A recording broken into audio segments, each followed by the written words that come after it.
नमस्कार मित्रांनो, हा सुंदर सनसेट कुठला आहे हे तुम्ही ओळखू शकता का? चला तर मग सांगतो.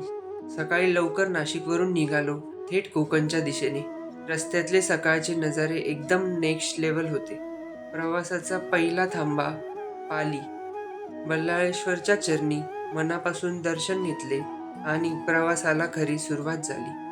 मग वाट वळाली ती थेट रायगडच्या दिशेने. पोहोचेपर्यंत 3 वाजले होते. रोपवेला प्रचंड गर्दी, म्हणून वर जाता आले नाही. पण महाराजांना खालूनच मानाचा मुजरा केला. तिथूनच पाचाडला जाऊन राजमाता जिजाऊ माँसाहेबांच्या समाधीचे भावपूर्ण दर्शन घेतले आणि नंतर पोहोचलो ते श्रीवर्धन बीचला. संध्याकाळच्या 6 वाजता मिळालेला हा सनसेट खरंच भन्नाट होता.